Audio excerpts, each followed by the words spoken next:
Assalamualaikum warahmatullahi wabarakatuh. Baik, dalam pertemuan video kali ini saya akan membahas mengenai etnometodologi. Tujuan dari dibuatnya video ini adalah untuk melengkapi tugas ujian tengah semester yang diberikan oleh dosen pengampu kami, yaitu Bapak Hamid MSc, dalam mata kuliah teori sosial. Sebelumnya perkenalkan, nama saya Agung Prastio. Saya berasal dari jurusan Pengembangan Masyarakat Islam dengan NIM 1901046003. Baik, kita langsung saja masuk ke materi yang pertama. Materi pertama mengenai definisi etnometodologis. Definisi mengenai etnometodologis.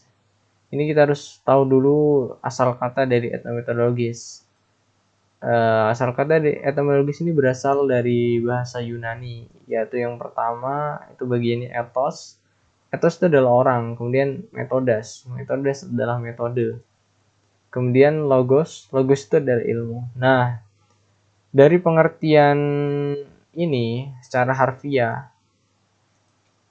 etnometodologi dapat diartikan sebagai studi atau ilmu tentang metode yang digunakan untuk meneliti bagaimana individu-individu menciptakan dan memahami kehidupan mereka dalam kehidupan sehari-hari.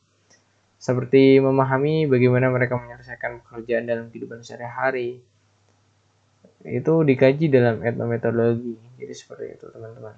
Kemudian next. Secara normatif, definisi secara normatif. Ini etnometodologi adalah suatu atau sebuah fokus studi yang bersifat rutin dan merujuk pada aktivitas keseharian kelompok, bukan individu ya teman. Nah, ini adalah salah satu pengertian dari definisi normatif dari etnometodologi ya teman. Kemudian next, tokoh etnometodologis atau tokoh etnometodologi.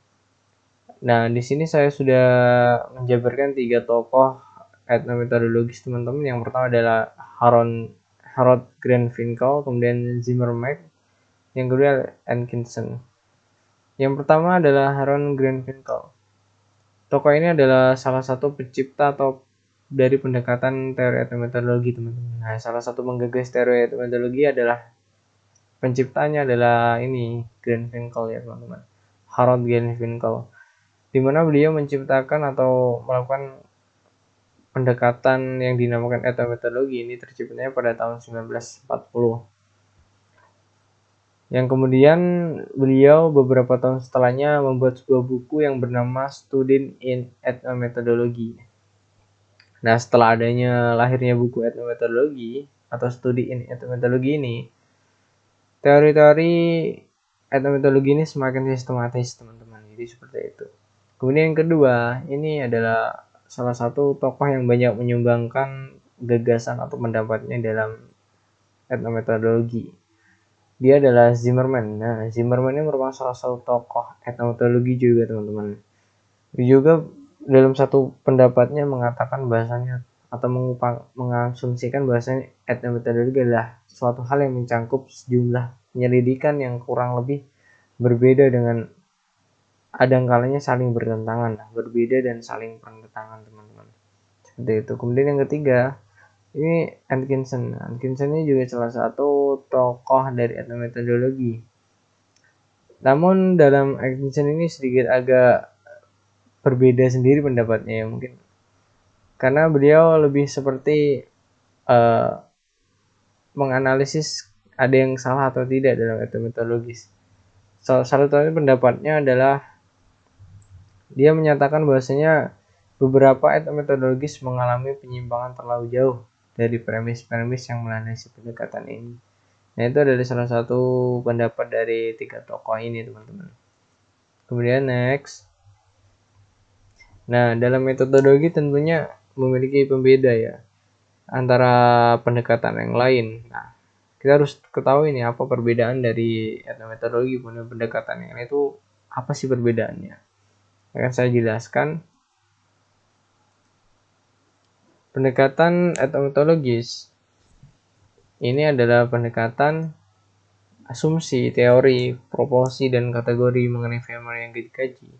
Ini dalam pendekatan metodologis itu cenderung dihilangkan, teman-teman. Kenapa dihilangkan? Nah, nanti saya akan dijelaskan dalam slide selanjutnya. Kemudian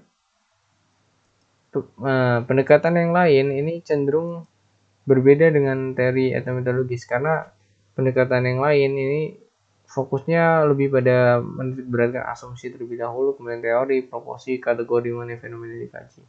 Nah, perbedaan inilah yang menjadikan pendekatan metodologis ini lebih dapat mudah dengan dibedakan dengan teori yang lain. Seperti itu, teman-teman. Jika teori pendekatan yang lain itu menggunakan asumsi, teori, berbeda dengan pendekatan metodologi. Dia dalam pendekatan metodologi lebih pada menghilangkan asumsi, teori, dan lain sebagainya tersebut, teman-teman. Kemudian, nah, kenapa sih ciri pendekatannya berbeda antara teori metodologi kemudian dengan pendekatan yang lainnya? Nah, perbedaan ini dalam metodologi dijawab, teman-teman, ya.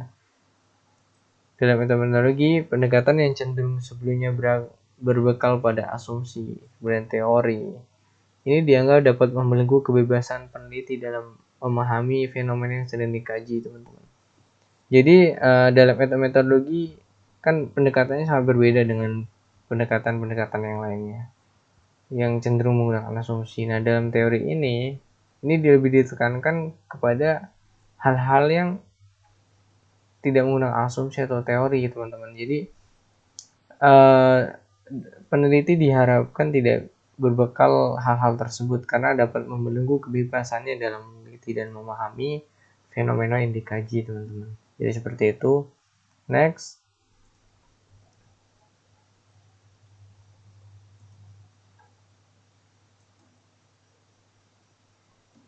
Pendekatan analisis metodologi. Nah, Granville juga menetapkan beberapa tahapan dalam analisis. Nah, dalam analisisnya ada beberapa analisis yang sudah ditetapkan oleh Granville. Di antaranya adalah yang pertama, analisis indeksikalitas.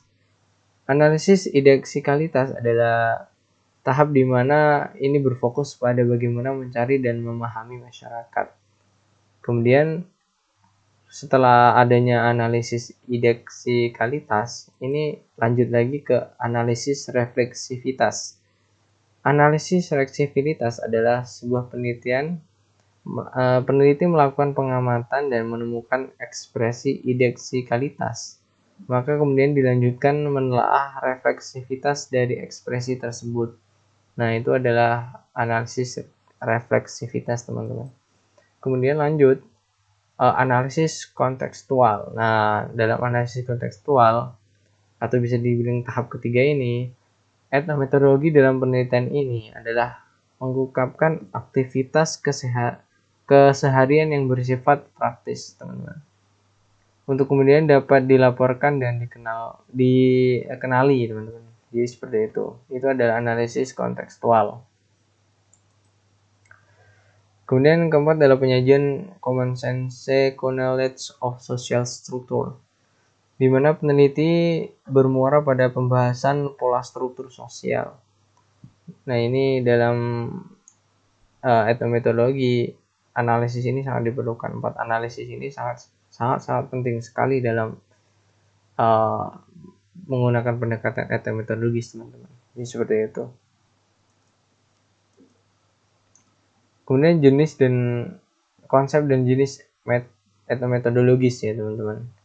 Yang pertama adalah studi setting intentional. Kemudian apa sih tujuan dari ini adalah tujuan dari studi setting institusional adalah memahami cara orang dalam setting institusi dalam melaksanakan tugas dan proses terjadi institusi tempat tugas itu berlangsung. Nah, ini dalam studi setting institusional ini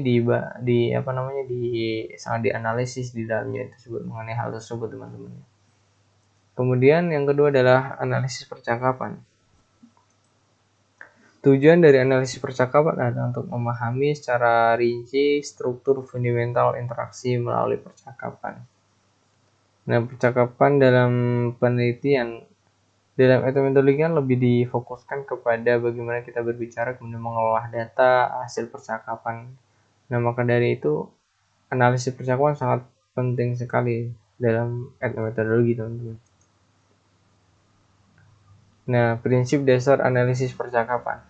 Karena dalam teori etnometodologi lebih ditekankan kepada pengambilan data menggunakan kita selalu berinteraksi kepada apa yang menjadi penelitian kita melalui percakapan khususnya. Nah, Zimmerman lebih merincikan 5 prinsip dasar mengenali percakapan, teman-teman. Yang pertama adalah analisis percakapan memerlukan pengumpulan dan analisis data yang sangat rinci tentang percakapan.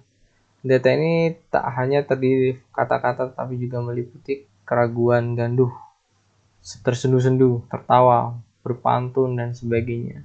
Dan juga perilaku nonverbal yang dapat dalam rekaman video yang biasanya berkaitan dengan aktivitas yang direkam oleh auditif. Nah, yang kedua, lanjutannya ya teman-teman, bahkan percakapan itu yang paling baik sekalipun harus sebagai pencapaian teratur yang bisa dibaca sendiri. Kemudian yang ketiga, interaksi pada umumnya dan percakapan ada khususnya mempunyai sifat stabil dan teratur yang dicapai oleh aktor yang terlibat dalam mengamati percakapan.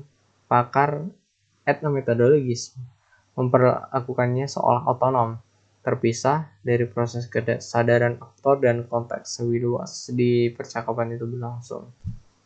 Kemudian 4, kerangka percakapan fundamental adalah organisasi teratur.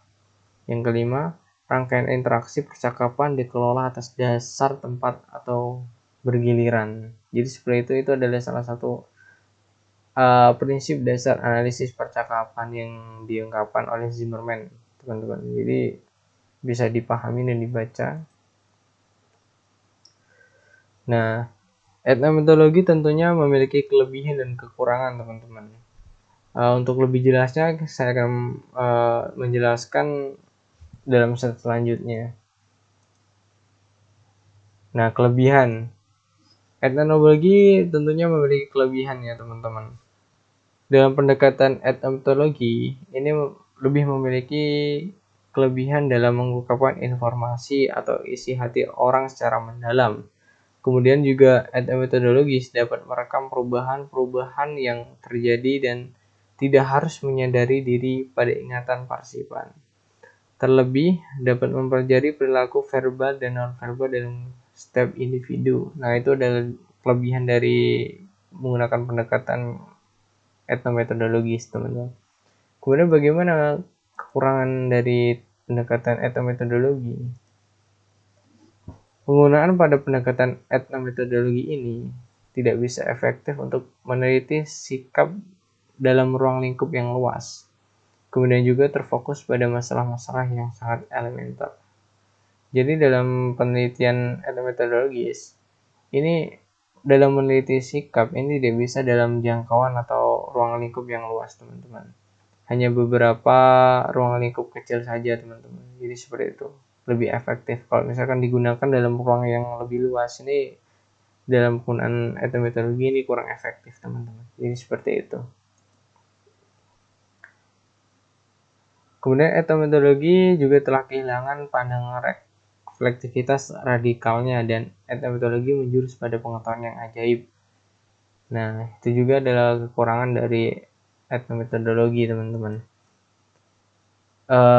Sampai di sini saja pembahasan mengenai etnometodologi. Semoga bisa bermanfaat untuk teman-teman yang menonton video saya pada kali ini. Saya akhiri. Wassalamualaikum warahmatullahi wabarakatuh.